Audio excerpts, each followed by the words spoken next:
యాకోబు పత్రికలో ఒక మాట రాయబడింది.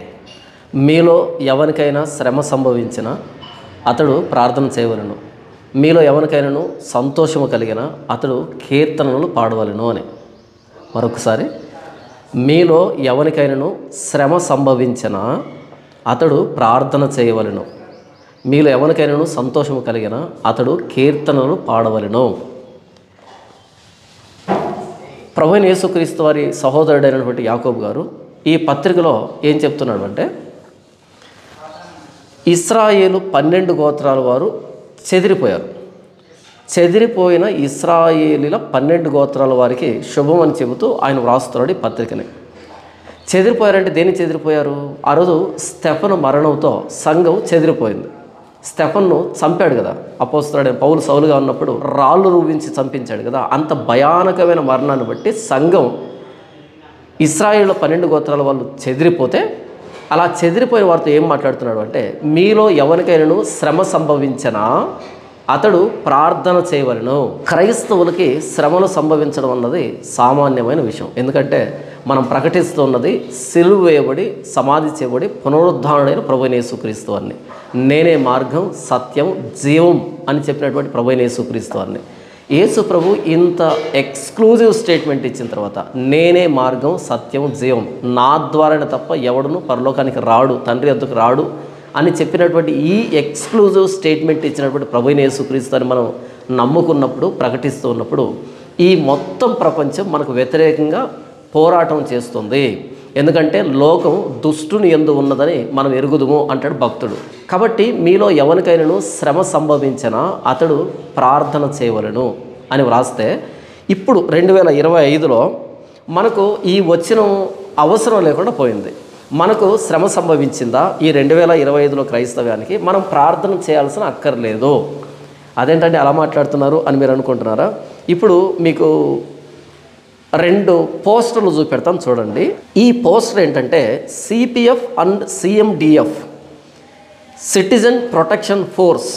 సిటిజన్ ప్రొటెక్షన్ ఫోర్స్ అంటే సిటిజన్స్ని వీళ్ళే ప్రొటెక్ట్ చేస్తారనమాట. తర్వాత క్రిస్టియన్ ముస్లిం దళిత్ ఫ్రంట్ ఆధ్వర్యంలో క్రిస్టియన్స్ని, ముస్లిమ్స్ని, దళితుని అందరిని కూడా వీళ్ళే ప్రొటెక్ట్ చేస్తారు.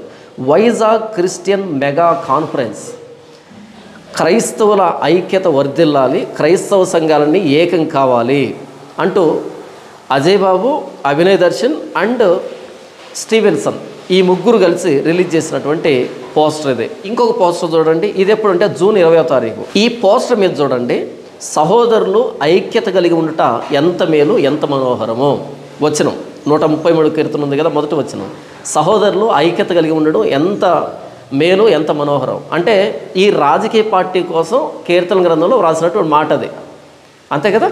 వీళ్ళ రాజకీయ పార్టీ కోసం క్రైస్తవులందరూ ఒక్కరికే ఓటు వేయాలి అనేటువంటి దానికోసం వ్రాసినటువంటి లేఖన భాగం అది. ఇన్ని రోజులు మనకు తెలియదు, ప్రత్యేకించి నాకైతే తెలియదు. నేనేమనుకున్నాను అంటే, అది ఇశ్రాయేలీల 12 గోత్రాల వాళ్ళు ధర్మశాస్త్రాన్ని బట్టి ఒక్కటిగా ఉండాలి, వాళ్ళు చుట్టుపక్కల ఉన్నటువంటి అన్య దేవతల్ని ఆరాధించకూడదు, విగ్రహారాధన చేయకూడదు, ఎంతసేపు ఉన్నా సరే ధర్మశాస్త్రాన్ని బట్టి యెరూషలేములో ఉన్నటువంటి ఆ దేవాలయానికి కట్టుబడుతూ, ఆ ప్రత్యక్ష గుడారానికి కట్టుబడుతూ ధర్మశాస్త్ర ప్రకారంగా అందరూ ఒక్కటిగా ఉండాలి, కలిసి ఉండాలి అని అనుకున్న ఇన్ని రోజులు నేను. కాదు, క్రైస్తవులందరూ వారి వారి ఓట్లని ఒక్క క్రైస్తవ నాయకుడికే వేయాలి, లేదా క్రైస్తవ నాయకులు ఎవరికి చెబితే వాళ్ళకే వేయాలి అని వ్రాసినటువంటి లేఖన భాగం అని ఈ పోస్టర్ చూసిన తర్వాత నాకు అర్థమైంది. మరి మీకేం అర్థమైందో నాకు తెలియదు కానీ సరే చూద్దాం. సహోదరులు ఐక్యత కలిగి ఉండటం ఎంత మేలు ఎంత మనోహరం. సిఎండిఎఫ్ అండ్ సిపిఎఫ్ తెలుసు కదా, సిఎండిఎఫ్ అబ్రవేషన్ ఏంటో, సిపిఎఫ్ అబ్రవేషన్ ఏంటో తెలుసు కదా. చూద్దాం. సిఎండిఎఫ్ ఫౌండర్ అజయ్ బాబు గారంట, తర్వాత సిపిఎఫ్ ఫౌండర్ అభినయ్ దర్శన్ గారంట, సువార్త గాయకులు స్టీవెన్సన్ గారంట. సిపిఎఫ్ అండ్ సిఎండిఎఫ్ ముఖ్య కార్యకర్తల మద్దతుదారుల క్రైస్తవ రాజకీయ మేధోమదన సదస్సు. అబ్బో, టైటిల్ అదిరిపోయిందిలే.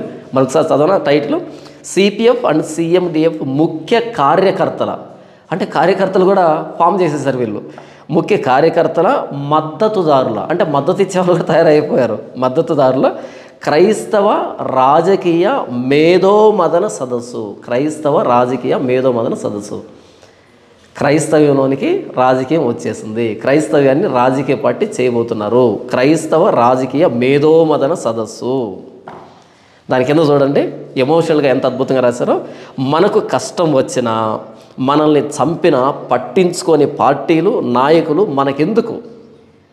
అంటే మనకు కష్టం వచ్చినా, మనల్ని చంపినా సరే పట్టించుకొని పార్టీలు నాయకులు మనకెందుకు. నేను అందుకే చెప్పాను ప్రారంభంలో, మీలో ఎవరికైనా శ్రమ సంభవించినా అతడు ప్రార్థన చేయవలెను. ఇది యాకోబు గారు తెలియక రాసినటువంటి మాట. కానీ ఇప్పుడేంటి, ఏ క్రైస్తవుడికైనా శ్రమ సంభవించినా మనం ప్రార్థన చేసుకోవాల్సిన అక్కర్లే. ఇదిగో ఇక మన ఓటు మన వాళ్ళకే, మన ఓటు మన వాళ్ళకే. ఇక్కడ ఉన్నటువంటి ఈ వ్యక్తుల్ని అటు ఖమ్మంలో తెలంగాణ ప్రాంతం నుంచి అజయ్ బాబుని గెలిపించుకుంటే, ఇటు ఏపీ నుంచి అభినయ దర్శన్ని మనం గెలిపించుకుంటే, మీలో ఎవరికైనా శ్రమ సంభవించినా అతడు ప్రార్థన చేయనక్కర్లేదు. మరి ఏం చేయాలి? సీఎండిఎఫ్ అజయ్ బాబుకు అటువైపు తెలంగాణ వాళ్ళు ఫోన్ చేస్తే సరిపోతుంది. ఏపీలో అయితే సిపిఎఫ్ అధ్యక్షుడు అభినయ దర్శన్కి ఫోన్ చేస్తే సరిపోతుంది. క్రైస్తవులకు ఎవరికైనా ప్రస్తుతం శ్రమ సంభవిస్తే మనం చేయవలసిన పని ఏంటంటే ప్రార్థన చేయకూడదు. అది పాత మాట, యాకోబుకి తెలియక రాసినటువంటి మాట. అది ఏం చేయాలి క్రైస్తవులు? సీఎండిఎఫ్ అజయ్ బాబుకి ఫోన్ చేసి ఆయన Google pay, PhonePe, Paytm account నెంబర్లకి అంతో ఎంతో అమౌంట్ వేస్తే ఆ వ్యక్తి హుటాహుటిన మన దగ్గరకు వచ్చి 4-5 యాంగిల్స్లో వీడియోలు తీసుకొని రోజుకొక వీడియో అప్లోడ్ చేసుకొని Google pay, PhonePe account number పెట్టుకొని మిగతా వాళ్ళ దగ్గర కూడా అడుక్కు తింటాడు. ఇటు ఏపీ నుంచి అయితే కనుక వెంటనే సిపిఎఫ్ అధ్యక్షుడైనటువంటి అభినయ దర్శన్కి ఫోన్ చేసి అంతో ఎంతో గూగుల్ పే, ఫోన్పేలో అకౌంట్ నెంబర్లో క్యూఆర్ కోడ్లో డబ్బు వేస్తే ఆ వ్యక్తి వచ్చి 4-5 యాంగిల్స్లో 4-5 వీడియోలు చేసుకొని రోజుకొకటి అప్లోడ్ చేసుకుంటూ ఆ వ్యక్తి కూడా ఆన్లైన్లో బెగ్గింగ్ చేస్తాడు. వీళ్ళిద్దరి మధ్య పాటలు పాడేదానికి ఏఆర్ స్టీవెన్సన్ గారు వస్తూ ఉంటారు. ఆయన కానుకుని వీళ్ళిద్దరు ఎవరొకరు చూసుకుంటారు. మనం ఏం కష్టపడనక్కర్లేదు. కాబట్టి మీలో ఎవరికైనా శ్రమ సంభవించినా మీరు ప్రార్థన చేయనక్కర్లేదు. ఈ రాజకీయ మేధోమదన సదస్సుకు మీరు హాజరై మీ అందరి ఓట్లు ఇలాంటి వాళ్ళకు మీరు వేస్తే, వీళ్ళని గెలిపించుకుంటే రేపు మనకి యేసు ప్రభు అనైనా అక్కర లేకుండా పోతాడు. యేసు ప్రభు మనకు ఉద్దిక. ఎందుకంటే అప్పట్లో రాజకీయ పార్టీలు లేవు కాబట్టి క్రైస్తవులు రాజకీయంలోకి రావచ్చో లేదో అనేటువంటి ఆ అమాయకతలు ఉండిపోయారు. అయితే ఇప్పుడు వీళ్ళందరూ కలిసి క్రైస్తవ రాజకీయ మేధోమదనం చేసి ఒక రాజకీయ పార్టీగా ఆవిర్భవించబోతున్నారు. కార్యకర్తలను ఏర్పాటు చేశారు, మద్దతుదారులు కూడా ఏర్పాటయ్యారు, సిద్ధపడ్డారు. కాబట్టి ఇక ఎలక్షన్స్ రావడమే ఆలస్యం. వీరిని మనం గెలిపించుకుంటే, మనందరి ఓటు వీళ్ళకి వేసి గెలిపించుకుంటే, మీరు గమనిస్తున్నారా, ఎప్పుడైతే ఒక వ్యక్తి తాగి మరణించాడో, రాజమండ్రి ప్రాంతంలో ఒక వ్యక్తి తాగి మరణించాడో, ఆ వ్యక్తి మరణం మీద నుంచి పుట్టుకొచ్చినటువంటి ఆలోచనలు ఇవన్నీ. మామూలుగా రాజకీయ పార్టీల లక్షణం ఏంటి అంటే, వాళ్ళు ఎలక్షన్ దగ్గర పడే కొద్దీ ఎలక్షన్ క్యాన్వాసింగ్ అప్పుడు ఇంటింటికి వెళ్ళడం, సారాయి సీసాలు ఇవ్వడం, చీరలో జాకెట్లు పంచడం, అలా ఓట్లు అడుక్కుంటారు ఖర్చు పెట్టేది. సారాయి ప్యాకెట్లు, సారాయి బాటిళ్ళు, లేకపోతే చీర జాకెట్లు పంచి డబ్బులు ఇచ్చి ఓట్లు అడుక్కుంటారు. ఏది? రాజకీయ నీతి. ఇది ప్రస్తుతం నడుస్తున్నటువంటి రాజకీయ పార్టీల పరిస్థితి. అయితే ఈ క్రైస్తవ రాజకీయ పార్టీ ఈ వ్యక్తులు ఉన్నారే, వీళ్ళ అజెండా ఏంటి అంటే, రాజమండ్రిలో తాగి మరణించినటువంటి ఆ వ్యక్తి తాగలేదు తాగలేదు తాగలేదు అంటూ వీళ్ళు ఓట్లు అడుక్కుంటారు. తేడా అర్థమైందా? రాజకీయ పార్టీలు సారాయి సీసాలు ఇచ్చి ఓట్లు అడిగితే, వీళ్ళు మాత్రం ఒక వ్యక్తి తాగి మరణించాడే, ఆ వ్యక్తి తాగలేదు తాగలేదు అంటూ ఓట్లు అడుక్కుంటారు. శవ రాజకీయం, శవం మీద నుంచి పుట్టుకొచ్చినటువంటి రాజకీయం. ఎప్పుడైతే ఆ వ్యక్తి తాగి రాజమండ్రి ప్రాంతంలో యాక్సిడెంట్లో మరణించాడో అప్పటి నుంచి చాలామంది పెద్ద పెద్ద పాస్టర్లుగా చలామణి అవుతున్నటువంటి గొర్రె చర్మం వేసుకున్న తోడేళ్ళు వారి చర్చిల్లో రాజకీయాల గురించి మాట్లాడడం ప్రారంభించారు, ఓట్లను గురించి మాట్లాడడం ప్రారంభించారు. ఎందుకని ఈ మధ్య క్రైస్తవ నాయకులు ఓట్ల గురించి మాట్లాడుతున్నారు, రాజకీయ పార్టీల గురించి మాట్లాడుతున్నారు, రాజకీయం గురించి మాట్లాడుతున్నారు? పగ తీర్చుట నా పని, మీకు మీరే పగ తీర్చుకోకండి, పగ తీర్చుట నా పని అని బైబిల్ చెబితే, కాదు కాదు ప్రభువా, మేమే రాజకీయ శక్తిగా ఎదుగుతాం, మేమే రాజకీయాల్లో ఎంటర్ అవుతున్నాం, మేమే రాజకీయ నాయకులుగా మారుతున్నాం. కాబట్టి క్రైస్తవులు ఎవరికైనా శ్రమ సంభవించినప్పుడు మీరు ప్రార్థన చేయాల్సిన అక్కర్లేదు, నేరుగా మాకు ఫోన్ చేయండి, మేము వస్తాం. మేము సంస్థలు పెట్టుకుందే అందుకు. మేము వస్తాం, అక్కడ డిఫరెంట్ యాంగిల్స్లో రకరకాల వ్యక్తులు కదిలించి రకరకాల వీడియోలు తీసుకొని సోషల్ మీడియాలో పెట్టుకొని గూగుల్ పే, ఫోన్పే అకౌంట్ నెంబర్లు, క్యూఆర్ కోడ్లు వేసుకొని ఉదయం ఒకటి, మధ్యాహ్నం ఒకటి, సాయంకాలం ఒకటి రిలీజ్ చేస్తూ అలా ఆన్లైన్లో అడుక్కు తింటాం అనేటట్టుగా ఈ రాజకీయ రంగు పులుపుకున్నటువంటి వ్యక్తులు తెర ముందుకు వచ్చారు. క్రైస్తవ్యమా? గమనించు, క్రైస్తవ్యం అనేది రాబోతున్న రోజుల్లో రాజకీయ పార్టీగా ఆవిర్భవించబోతుంది. క్రైస్తవ్యం అనేది ఏ పార్టీకి సంబంధించింది కాదు, ఏ మతానికి సంబంధించింది కాదు, ఏ కులానికి సంబంధించింది కాదు, ఏ ప్రాంతానికి సంబంధించింది కాదు, ఏ సామాజిక వర్గానికి సంబంధించింది కాదు. అయితే ఇలాంటి దరిద్రులు ఒక వ్యక్తి తాగి మరణించినప్పటి నుంచి రాజమండ్రిలో ఆ శవం మీద నుంచి పుట్టుకొచ్చినటువంటి ఇలాంటి రాబందులు వీళ్ళందరూ కలిసి క్రైస్తవ్యాన్ని రాజకీయ పార్టీగా తయారు చేయబోతున్నారు. అందుకని ఈ మధ్య పెద్ద పెద్ద పాస్టర్లుగా చలామణి అవుతున్నటువంటి గొర్రె చర్మం వేసుకున్న తోడేళ్ళందరూ కలిసి రాజకీయం గురించి మాట్లాడుతున్నారు, ఓట్లను గురించి మాట్లాడుతున్నారు. క్రైస్తవుడికి శ్రమ సంభవించినప్పుడు వాడు ప్రభువుకి ప్రార్థన చేయాలని బైబిల్ చెబితే ప్రభువుకి ప్రార్థన చేయడం పక్కన పెట్టేసి ఎక్కడ చీమ చిట్టుకుమన్నా సరే అందరూ వాలిపోయి రకరకాల వీడియోలు తీసి అక్కడి నుంచి అప్లోడ్ చేసుకుంటూ మేము న్యాయం చేస్తాం, మేము పోరాడుతున్నామంటూ డబ్బులు అడుక్కునేటువంటి ఇలాంటి రాబందులు తయారయ్యారు. అపోస్తలుడైన పౌలు సౌలుగా ఉండి సంఘాన్ని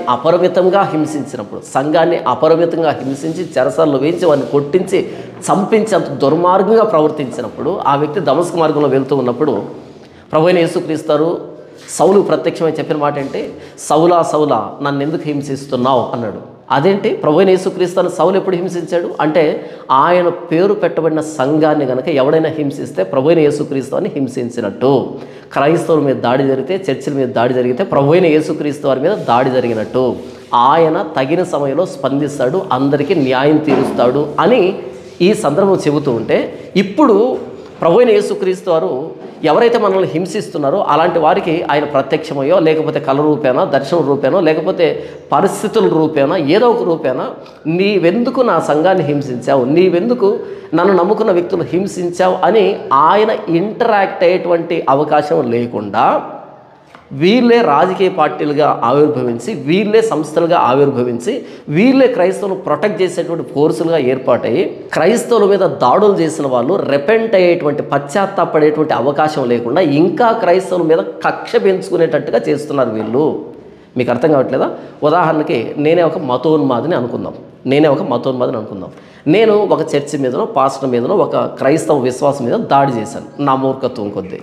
అయితే ఎప్పుడైతే వాళ్ళు ప్రార్థన చేసుకుంటారో, ప్రభువుకి అప్పగిస్తారో, లేదా వాళ్ళే లీగల్గా అప్రోచ్ అవుతారో, అలా చేసినప్పుడు మతోన్మాదని నేను కొద్ది కాలం వెర్రవెగుతాను. ఒకానొక రోజు రానే వస్తుంది, పరిస్థితులు మారుతాయి. ఒకానొక రోజు నేను వీరి పట్ల అమానుషంగా ప్రవర్తించాననేటువంటి ఆలోచన నాకు కలుగుతుంది. అలా కాకుండా ఎప్పుడైతే ఒక క్రైస్తవ సంఘం మీదనో, విశ్వాసం మీదనో దాడి జరిగిందో వెంటనే ఆ క్రైస్తవులకు సంబంధించినటువంటి సంస్థలన్నీ అక్కడ వాలిపోయి ఆ వ్యక్తిని హింసించాలి, దండించాలి, అలా చేయాలి, ఇలా చేయాలి అనేటట్టుగా పూటకు ఒక వీడియో పెడుతూ గూగుల్ పే, ఫోన్పే అడుక్కు తింటూ ఉంటే ఈ రాజకీయ పరిస్థితులన్నింటినీ చూసినటువంటి నేను ఎప్పటికీ మారు మనసు పొందను, ఎప్పటికీ నేను చేసింది తప్పు అని పశ్చాత్తాపడకపోగా ఇలాంటి ఒక రాజకీయ పరిస్థితిని చూసి ఇంకా కఠినపరచబడి నాకంటే పెద్దవాళ్ళని సంప్రదించి వాళ్ళ సపోర్ట్ తీసుకుని, ఇటువైపు నాకు కూడా సపోర్ట్స్ ఉంటారు కదా, నాకు కూడా సంస్థలు ఉంటాయి కదా, వీళ్ళందరి సపోర్ట్ తీసుకొని వచ్చి వీళ్ళని ఎదిరించేదానికి, ఇంకా నేను కరుడుగట్టేటట్టుగా తయారు కావడానికి, ఇంకా కఠినాత్ముడిగా మారేదానికి, ఇంకా ఈరోజు ఒక్కడి మీద దాడి చేశారు క్రైస్తవుల మీద, ఇంకా ఎక్కువ మంది మీద దాడి చేసేదానికి, విస్తృతంగా పనిచేసేదానికి, నేను చేసినటువంటి పని మీద విస్తృతంగా పనిచేసేదానికి నాకు అవకాశం ఉందా లేదా? ఒకప్పుడు క్రైస్తవుల మీద దాడి జరిగితే వాళ్ళు ప్రభువుకు మొరపెట్టారు, ప్రభువుకు ప్రార్థన చేశారు, ప్రభువు న్యాయం తీర్చమని అడిగారు. దీన్నే మనం ప్రకటన గ్రంథంలో కూడా చూస్తాం. ప్రభువా, ఎందాక తీర్పు తీర్చక ఉందవు, మా నిమిత్తము, మా రక్తము నిమిత్తం భూనివాసులకు ఎందాక తీర్పు తీర్చక ఉందవు అని వాళ్ళు మొరపెడతారు ప్రభువుని.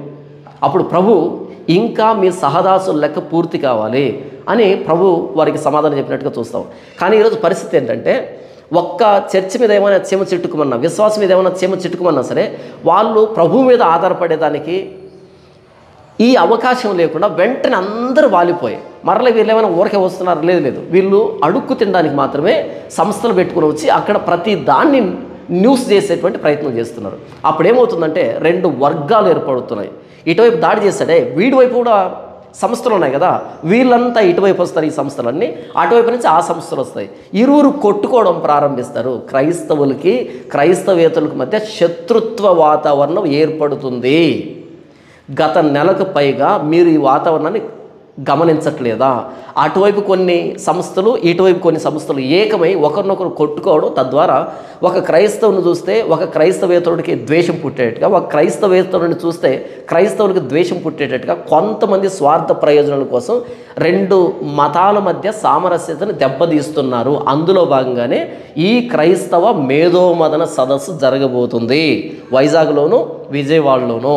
క్రైస్తవులకి శ్రమ సంభవించినప్పుడు క్రీస్తుకు ప్రార్థన చేయడం, క్రీస్తు మీద ఆధారపడడం పోయి, లేదా మన మీద దాడి చేస్తున్న వాళ్ళని క్షమించేటువంటి లక్షణం పోయి, మనల్ని ఒక చెంప మీద కొడితే రెండో చెంప చూపించనేటువంటి లక్షణం పోయి, దుష్టుని ఎదురింపక మిమ్మల్ని ఒక చెంప మీద కొడితే రెండో చెంప చూపించాలన్నటువంటి అది పోయి, మీ శత్రువుల కోసం ప్రార్థన చేయండి, మిమ్మల్ని హింసించే వారి కోసం ప్రార్థన చేయండి అనేటువంటి బైబిల్ ఎసెన్స్ పోయి, నీ శత్రువు ఆకలి కొంటే భోజనం పెట్టు, దప్పికొంటే దాహానికిమ్ము, అలా కీడు చేత కాకుండా మేలు చేత నీ శత్రువును జయించు అన్నటువంటి క్రీస్తు చెప్పినటువంటి మాటలు పోయి, ఇప్పుడు ఎలాంటి వాతావరణం వచ్చిందంటే వాడు ఒక దెబ్బ కొడితే మనం రెండు దెబ్బలు కొట్టాలి అనేటువంటి స్థితిలోనికి క్రైస్తవ్యాన్ని నడిపిస్తున్నారు ఇలాంటి గొర్రె చర్మం వేస్తున్న తోడేళ్ళు, శవాల మీద ఆధారపడి బ్రతుకుతున్నటువంటి ఈ రాబందులు కలిసి.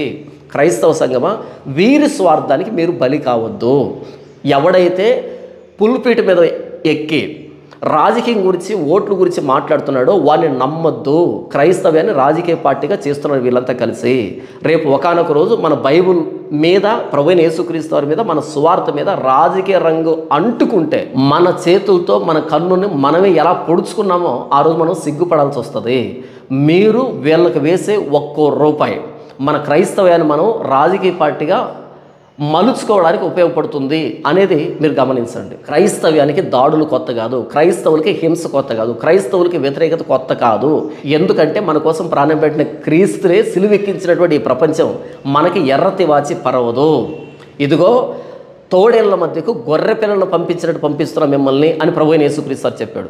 కాబట్టి తోడేళ్ల మధ్య సంచారం చేస్తున్నటువంటి గొర్రె పిల్లలకి హింస తప్పదు. బైబుల్ సారాంశాన్ని పక్కన పెట్టి క్రైస్తవ్యాన్ని రాజకీయ పార్టీగా మలుస్తున్నటువంటి ఇలాంటి గొర్రెచెర వేసుకున్న తోడేళ్ల బారి నుంచి క్రైస్తవ్యాన్ని తప్పించాల్సిన బాధ్యత మీ అందరిది. నా వంతుగా ఈ విషయాన్ని మీ దృష్టికి తీసుకొని వచ్చాను. మీ వంతుగా దీన్ని షేర్ చేయండి. మన క్రైస్తవ్యాన్ని మనం రక్షించుకుందాం.